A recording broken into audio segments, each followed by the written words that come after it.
Namibia की अगर बात की जाए तो यही होता है कि जब आप ज़्यादा ही शेखी बगाने लग जाते हैं या फिर कुछ ज़्यादा ही हीरोइक डिसीजन लेने की कोशिश करते हैं तो एक चीज़ें जो है वो सॉलिड बैकफायर करती हैं और आपके मुंह पर आप कह सकते हैं एक साइलेंट टाइप का स्लैप लेकर आती है उनके रिजल्ट्स जो होते हैं। और कुछ नया एग्जाम्पल हमें देखने को मिला है यहाँ पर नामीबिया की तरफ से।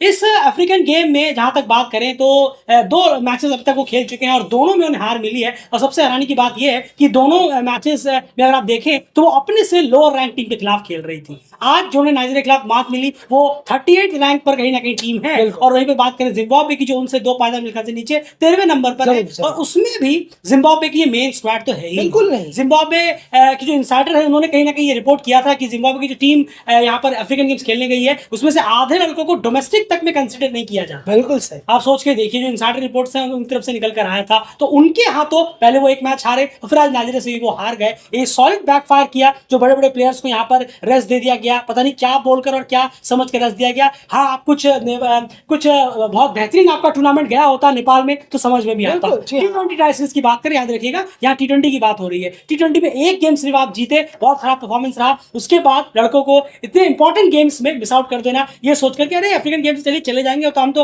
आराम से क्रैक कर लेंगे। सॉलिड बैकफायर यहाँ पर जरूर किया है। बिल्कुल सही कहा आपने। और अगर सीधी सी बात है और प्रिपरेशन के लिहाज से T20 वर्ल्ड कप की अहमियत के लिहाज से बहुत इंपॉर्टेंट था कि यहाँ पर मेन लड़कों को भेजा जाता, मेन प्लेयर्स को भेजा जाता। मन नहीं है तो पहले ही विड्रॉ कर लीजिए। ज़रूरी नहीं है कि आपका यहाँ पर पार्टिसिपेट करना ज़रूरी है अफ्रीकन गेम्स में। इसमें आपको अगर मन नहीं था अपनी टीम को भेजने का तो शायद आप पीछे हट जाते कि चलिए हम यहाँ से अफ्रीकन गेम्स से ही पूरा नामीबिया का जो एक कंट्री है वो थोड़ा पीछे हट जाता है, नहीं भेजते हैं। अगर क्रिकेट के लिहाज से देखेंगे तो यहाँ पर आपको पूरे प्लेयर भेजने चाहिए थे, ये मस्ट था। या फिर अगर आपने देखा हो कि लर्निंग के लिहाज से अगर आप कह रहे हो यंग प्लेयर्स हैं, लर्निंग का मौका मिलेगा, एक नए इन्वायरमेंट में जाएंगे, सीखेंगे। क्या सीखा है यहाँ से, इससे क्या सीखने को मिलेगा? जो क्रिकेट यहाँ खेला है, क्रिकेट अच्छा खेलते तब हमें यहाँ सीखने को मिलता। लेकिन क्रिकेट ही ऐसा खेला है तो सीखने के लिए यहाँ कुछ भी नहीं है। जब खुद ही लड़कों ने बेकार क्रिकेट खेलकर कोई कैसे सीख सकता है? कुछ ग्लिम्स दिखेंगे तभी तो उस पर काम किया जाएगा ना कि हाँ ये आपने थोड़ा सा ग्लिम्स आप पर दिखा था, ये चीज आप ठीक करोगे तो आप बहुत अच्छे ठीक हो जाओगे आने वाले वक्त में।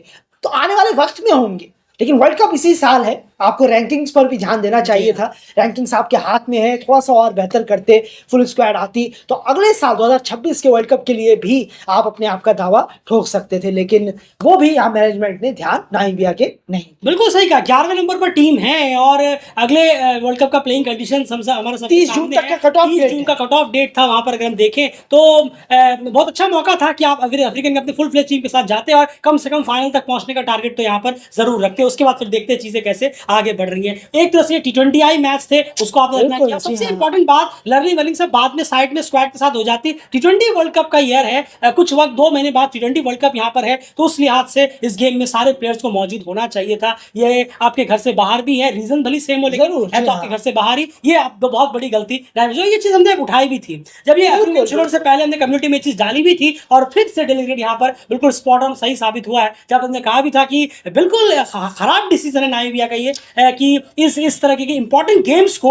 वो छोड़ रहे हैं। और यहाँ तो खराब छोड़िए, ये तो उल्टा और बैकफायर भी कर गया कि टीम 2 के 2 हार भी गई और लोएस्ट टीम रैंक से टीम से हारती हुई नजर आई है। तो बहुत ज्यादा बैकफायर किया है टूर्नामेंट। ये हमने देखा था रिसेंटली जो नेपाल जो हांगकांग टाइम्स सीरीज खेला था वहां पर भी हमने ये चीज उस टाइम्स से पहले ही कह दी थी कि ये स्क्वाड कहीं ना कहीं जस्टिफाइड नहीं है। इस स्क्वाड में कुछ और प्लेयर्स इंक्लूड करना चाहिए था। T20 वर्ल्ड कप की प्रिपरेशन के लिहाज से बताना चाहिए था। वही एग्जैक्टली चीज नामीबिया ने की और उनको भी बैकफायर किया था और इनको भी सॉलिड बैकफायर यहाँ पर किया। जबकि इनके पास तो अगले T20 वर्ल्ड कप में पहुंचने की एक बहुत बड़ी अपॉर्चुनिटी थी, अभी भी है, लेकिन अब क्या है, अब आपके पास कुछ क्रूशियल इंपॉर्टेंट गेम्स जो है वो चले गए। बिल्कुल आप जो थोड़े बहुत रैंकिंग पॉइंट्स कमा सकते थे आसानी से वो अब चले गए क्योंकि अब आपको बहुत हार्ड अर्न करना है।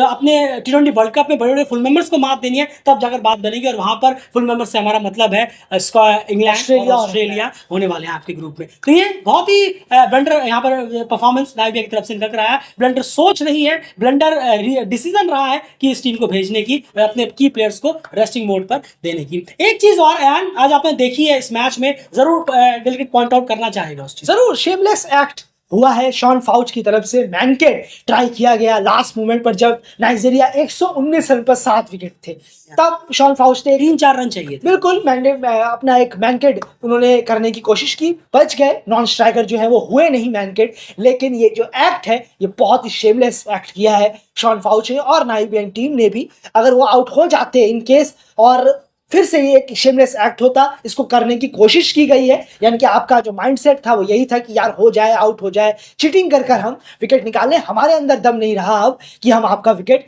निकाल पाए, हम हार मान चुके हैं, बस चीटिंग कर कर हम मैच जीतना चाहते हैं। ये रूल बहुत ही एक वाहियात और घटिया किस्म का रूल है जो आईसीसी ने बनाया है। पता नहीं क्या सोचकर इस आइडिया को, इस रूल को लागू किया उन्होंने। लास्ट मोमेंट पर ही टीम ऐसा क्यों करती है, बस यही सवाल है। बिल्कुल टीम सही कहा। शुरुआत में क्यों नहीं करती? सेकंड इनिंग का जब टीम डिफेंड करने आई है अपना टारगेट, तो वो पहले ओवर दूसरे ओवर पे क्यों नहीं करती है? 300 बॉलें हैं वनडे में तो वहां क्यों नहीं शुरुआत में करती? 120 बॉलें T20 में है तो शुरुआत में क्यों नहीं करती? सबको आखिर में ही याद आता है जब वो टीम मुंह की खा रही होती है, हार रही होती है। बिल्कुल सही कहा आपने। अगर अगर इतना ही फेयर रूल आपको लगता है, बहुत फेयरनेस इसमें नजर आती है, तो आप बॉल वन से शुरू कर दीजिए ना। बॉल वन से क्या जरूरत है बस इतनी बॉल स्विंग इतनी मेहनत, स्पिन स्पिन कराने चीटिंग की? करिए। आप आइए, बॉल वन 1-2 बॉल डालिए, ये लीजिए पहला विकेट। आप फिर आइए, ये लीजिए बस, दूसरा बस, विकेट। तब हुआ आप ना आइए, ये रूल। लीजिए तीसरा विकेट। ऐसे 10 विकेट लेके चले जाइए, तब तो आप नहीं करते। लेकिन जब भी आप हार आपको दिखती है, हार के मुंह के आप बहुत नजदीक होते हैं, तभी सबको याद आता है कि अरे ये कर लो। तब आप, क्योंकि वो आपको भी पता है कि ये कहीं ना कहीं अनफेयर है, ये तरीका ठीक नहीं है। बिल्कुल। लेकिन जब आप हार के मुंह में आते हैं, तब आपको ये सब चीज याद आती है। और ये एक चीज बड़ी अच्छी है कि मैनकेट करने वाले मेरे ख्याल से लगभग सभी या 10 में से 9 बार वो टीम हारी हारी है। हारी। इतिहास में तो हारी ही है। हारी। ये बहुत बेहतर है। चलिए, बेईमानी करने वालों एट द एंड कहीं ना कहीं हारते ही है। जैसे हमने पहले भी कहा था, आपने हमारे फेसबुक में भी देखा होगा, ट्विटर में भी देखा होगा, यूट्यूब में भी हम ये चीज कई बार अपने वीडियोस में कह चुके हैं, हमारे लिए मैनकेट चीटिंग ही रहेगा। बिल्कुल। चाहे वो बिल्कुल। इंडियन वुमेन्स टीम ने भी कभी किया था, उसमें भी हमने ये चीज कही थी जब ट्विटर वगैरह पे, तो हमारे लिए वो सेम रहेगा। चाहे वो इंडिया करे, चाहे वो ऑस्ट्रेलिया करे, इंग्लैंड करे, नेपाल करे, नीदरलैंड्स करे, नामीबिया करे, स्कॉटलैंड करे, कोई भी करे, चाहे कुछ भी हो जाए, चाहे लोग सामने वाले पूरी झुंड एक तरफ हो जाए, हम दो अकेले इधर हैं, हमारे लिए मैनकेट चीटिंग है और चीटिंग ही रहेगा, चाहे वो कोई भी टीम उसे अडॉप्ट क्यों ना करे।